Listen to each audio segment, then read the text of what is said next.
BB auditorium ખાતે આયોજિત short film ફેસ્ટિવલમાં વડોદરાએ 3 એવોર્ડ મેળવ્યા હતા.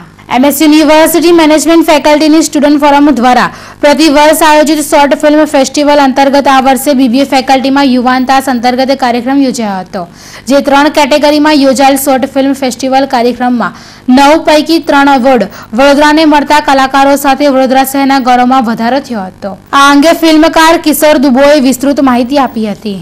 15મી નવેમ્બરના રોજ શનિવારના રોજ એક નેશનલ લેવલનું શોર્ટ ફિલ્મ ફેસ્ટિવલ યોજવામાં આવ્યું હતું, જેની અંદર એમની મુખ્યત્વે 3 કેટેગરી હતી.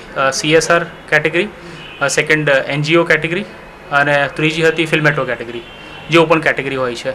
અને ગયા વર્ષે પણ અમે પહેલું ઇનામ પ્રાપ્ત કર્યું હતું. એવી રીતે આ વર્ષે પણ અમે એની અંદર 3 ફિલ્મો આપી હતી, જેમાં પવન ગ્રુપ, જે પવન બિલ્ડર્સ છે, પવન ગ્રુપની એક ફિલ્મ હતી જે CSR કેટેગરીમાં આપી હતી. અને તદુપરાંત વિકાસ ટ્રસ્ટ અને પ્રભુત્વ વિકાસ ટ્રસ્ટ, એ બંને ફિલ્મ અમે આપી હતી NGO કેટેગરીમાં. અને આપણે વડોદરા માટે ગૌરવની વાત છે કે ગયા વર્ષે પણ અમે આ નેશનલ લેવલના કોમ્પિટિશનમાં ફર્સ્ટ પ્રાઇઝ જીત્યો હતો. અને આ વર્ષે પણ અમે જે ટોટલ 9 ઇનામ આપવામાં આવ્યા, પવન ગ્રુપના ફિલ્મ માટે અમને પહેલું ઇનામ મળ્યું. અને તદુપરાંત વિકાસ ટ્રસ્ટ, જે જોહર ડૉક્ટર ઓપરેટ કરે છે, એ જોહર ડૉક્ટરના વિકાસ ટ્રસ્ટની જે ગતિવિધિઓ અમે એમાં બતાવી છે ફિલ્મ દ્વારા, એના માટે પણ અમને NGO કેટેગરીમાં એવોર્ડ મળ્યો.